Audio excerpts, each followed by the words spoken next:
money over a bitch. Water whipping that shit. Whip. Couldn't stand no bitch, nigga. Been that way since a little nigga. Came off, hit a lick. Gave it work to my little niggas. Wanna bullshit like Pippin. Ride around with these Smiths.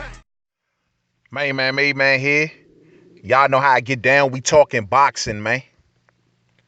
So over the weekend, we seen Josh Taylor get the job done by defeating Ivan Baranchyk, outpointing him all 12 rounds, knocking him down a couple times, looking very impressive in defeating Ivan Baranchyk. Now, it wasn't an easy walk in the park. It was some points of that fight where Ivan Baranchyk was kind of knotting up Josh Taylor. He was getting his way to the inside. He was the shorter fighter with the shorter reach, but there were points where he got right into the chest of Josh Taylor and started giving him some problems. Josh was also getting touched pretty good by Ivan's jab, which came as a surprise to me because we have always known that Josh Taylor has been a pretty decent outboxer and also has very, very good footwork and head movement. So when he was getting his touch as much as he was against Baranchyk, a smaller fighter, I was a little shocked by that, to be honest with you, man. But he still got the victory indeed. He still did it in decisive fashion at that. There was no controversy in this fight whatsoever. It's just that there were spots in this fight where Josh Taylor did start to get caught up by Ivan Baranchyk when he got to the inside of Josh Taylor. So, sometimes it could be you got to work hard on that inside of the trenches, man. And if you don't let them hands fly at the right time, man, you will get tapped up. Well, Ivan Baranchyk won a lot of that war on the inside, especially when he took that one step to the inside and then he started to let his hands go. That's when he had the most success I seen against Josh Taylor. But all in all, it still was a good performance by Josh. He did take some knots, some bumps in this fight, but he gave out a lot also. He gave out a lot of hard shots, putting down Ivan Baranchyk a couple times in this fight and making it tough for him to make it to the inside, and not to mention when he got his footwork and jab moving, Slim, it was all working from then on down, so it was a good victory for Josh Taylor. He's won the IBF title also in the meantime by winning this fight. So now he's a world title holder. Now he progresses to the finals of the World Boxing Super Series tournament, which we all know who awaits him there. None other than Regis Prograis, him and his WBA regular title, him and the Ring Magazine title. You know what I'm saying? Also with this WBC Diamond status on the line, all waiting for Josh Taylor to come on down right there in front of that Muhammad Ali trophy, walk away with a trophy, a big bag of money, a whole bunch of belts. It's all at stake in the World Boxing Super Series finals going down. Regis Prograis versus Josh Taylor. I cannot wait for this fight. Talk about an interesting clash of styles where you got two dudes who looking like they in the best years of their boxing careers right now. Both men are looking almost flawless in fights. Regis Prograis, we know that, if he wins this tournament, he can always return back to his WBC Diamond status and possibly take on the WBC champion, which is Ramirez, which fights on the other side of the street over at ESPN. But yet and still, they made a deal prior to Regis going into this tournament that once it's all said and done, we will meet back at the table and we would attempt to make a fight if you're still champion. So Regis still remains in a good place with the WBC and possibly has an opportunity to go after that WBC belt if he remains victorious in this tournament, man. But he has been getting better and better every fight. The angles, the hand speed, the power, it's all working perfect for Regis Prograis right now. The fact that he likes to fight from angles, man, that's one of the best things I like. His footwork has gotten solid. His hand speed, man, I just like everything about Regis. He is doing basically nothing wrong in the ring at this time. Him disposing of Kyle Relicky in his last fight, winning the WBA regular championship, made easy work of Kyle Relicky. And Kyle Relicky is not no slouch. I repeat, he is not no slouch. On that particular night, if I recall, that's the same night. I think that's around the same time that Robert Easter Jr. had fought in his last fight. And Rancis Bartholomew, and let's not forget, Kyle Relicky got rid of Rancis Bartholomew, a fighter that Robert Easter Jr. struggled with. So that shows you that Kyle Relicky was not no bum whatsoever. It's just that Regis walked up in there like a boss and got it done, got rid of this dude, looked levels above this dude. Now, it didn't look as easy for Josh Taylor, but Josh Taylor is one of those kind of guys. A lot of people fought him for fighting almost down to his competition sometimes. You know what I mean? Like when he fought against Victor Postal, it wasn't an easy walk in the park, but that was supposed to be his big step up fight. He beat Victor Postal, jumped into this tournament, and just never looked back. You know what I'm saying? Dusting opponents left and right, knocking everybody down that he's in the ring with, outboxing them beautifully. Just ran into a few bumps in the road against Ivan Bernchik, but still, all in all, once again, a very, very good fight.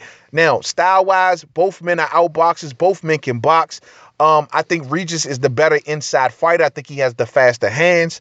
I think that Josh Taylor may have the better footwork. It may be just, well, I don't know if he's as elusive as Rougarou, but they're both pretty elusive in their own right. They both got pretty solid defense, man. A lot of fans are going to have a problem with calling this fight.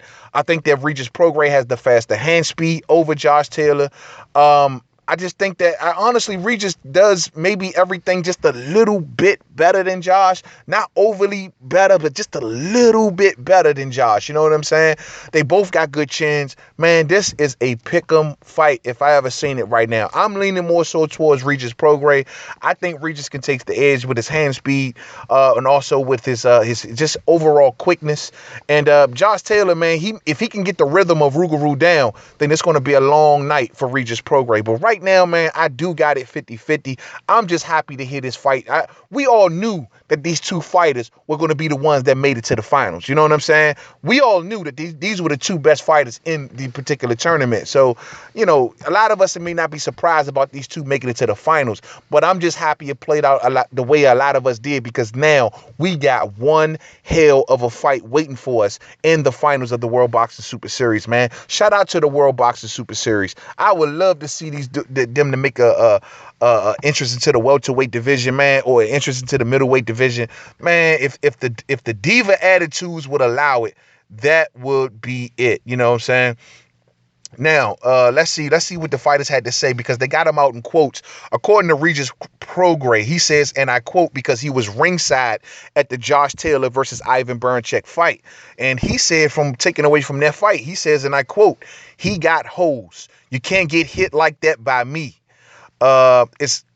It is going to be a hell of a fight in 3 years. If we didn't fight each other, it would be a pay-per-view. But this tournament is all about the best fighting the best. Every other division you have champions, but you don't know who the champion is. And I call them title holders all day." And he goes on to say, but this is truly going to be for the best in the division. It's going to be like a super fight.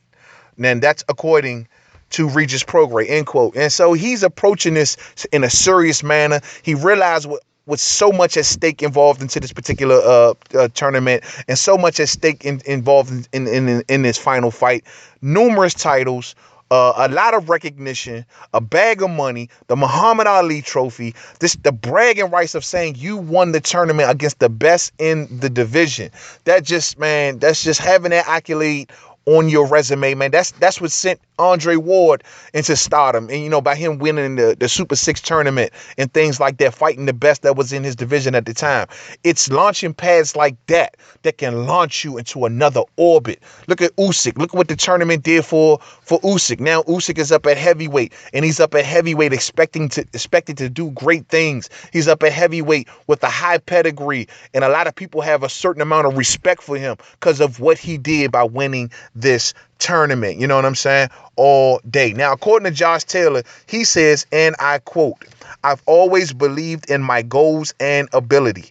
It's goal achieved, but now it's time to kick on and win this tournament." He goes on to say this next fight against Prograis will be a lot more skillful fight and a more tactical fight because we are both intelligent boxers. It will be a more tactical than a physical fight. He's a tall fighter and I'm a tall fighter. I believe I will win that fight, end quote. See, this is going to be a game of chess, man. It's not like, you know, neither one of these fighters come with a style like Omar Figueroa or Sean Porter or somebody that's coming in to swing a bunch of punches and just come forward. No, these are two calculated boxers that can box on many different fronts. They can box on the inside. They can box on the outside. They both have footwork. They both are calculated. They both have good hand speed. They both do a lot of good things when it comes to the fundamentals of boxing.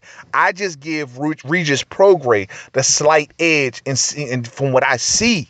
Though it could be argued that Josh Taylor has beaten the better competition, but though from what I've seen in the level of competition that Regis has fought, it seems like Regis is still just a bit more polished. His jab is more faster. It's a little bit more crisp.